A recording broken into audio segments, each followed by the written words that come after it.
इस बार हमने रात को ही अपना कैमरा पूरी तरह से चार्ज करके अपने पास वाले जंगल में लगा दिया और सबसे पहले रात को 12 बजे हमको दिखाई दिया एक कांकड़ जो ऊपर के जंगल की तरफ चला गया। अगले दिन सुबह हमको कलेज फिजेंट का एक जोड़ा दिखाई दिया। इनका अब नेस्टिंग और ब्रीडिंग का टाइम है। बहुत जल्द ही मादा घोंसला बनाकर अंडा देने वाली होगी। फिर हमको दिखाई दी हिमालयन व्हिस्लिंग थ्रश। ये बर्ड बहुत ही प्यारा बोलती है। ये सुबह सबसे पहले उठ जाती है और रात को सबसे देर में सोने जाती है। फिर रिकॉर्ड हुआ टर्टल डव, जिसे कहलक भी बोलते हैं। ये चीड़ के पेड़ से गिरे हुए चिलगोजे चुगते हैं ज़मीन पर। ग्रे हेडेड वुडपेकर भी दिखाई दिया। शाम के वक्त हमको दिखाई दी मादा कांकड़ जो सामने के जंगल की तरफ से चरती हुई आई और हमारे कैमरे के पीछे वाले जंगल की तरफ चली गई।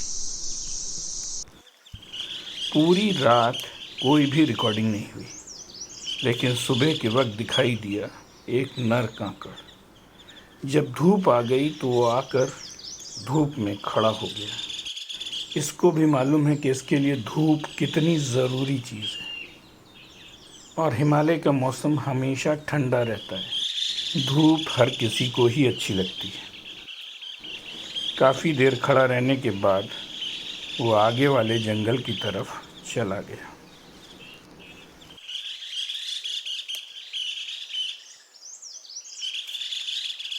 हमको बहुत सालों से अपने पास वाले जंगल में खरगोश नहीं दिखाई दे रहे थे। अभी पिछली बार की रिकॉर्डिंग में भी खरगोश दिखाई दिया और इस बार भी हमको खरगोश दिखाई दिया। और हमारे आश्चर्य का ठिकाना नहीं रहा जब हमने थोड़ी देर बाद एक खरगोश देखा। हमने सोचा कि ये पहले वाला है या दूसरा वाला, हम समझ नहीं पाए। लेकिन हमारा कन्फ्यूज़न तब दूर हुआ जब अगली रिकॉर्डिंग में एक साथ हमको 2 खरगोश दिखाई दे गए। 2 खरगोशों को एक साथ देखकर तो हमको बहुत ही अच्छा लगा। इसका मतलब कि हमारे जंगल में खरगोश की तादाद फिर से बढ़ने लग गई है। थोड़ी देर वो कैमरे के पास ही खेलते रहे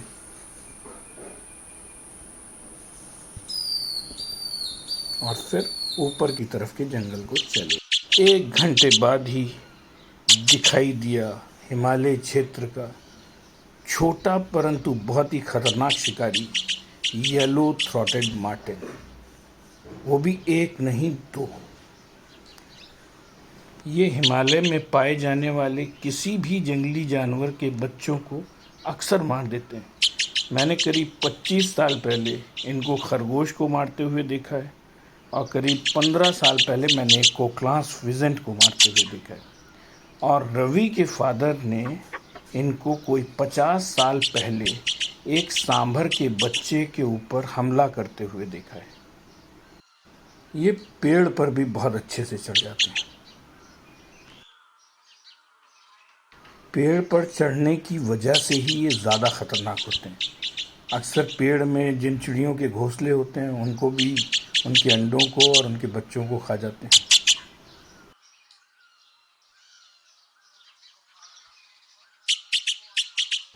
इनकी पेड़ पे चढ़ने की काबिलियत ही इनको ज़्यादा ख़तरनाक बना देती है। फिर हमको दिखाई दिया एक बंदर। पहले हमारे जंगलों में बंदर नहीं दिखाई देते थे। अभी पिछले 15-20 सालों से ही ये ज़्यादा दिखाई देते हैं। 5:15 बजे के बाद हमको दिखाई दिया एक छोटा सा कांकड़ का बच्चा।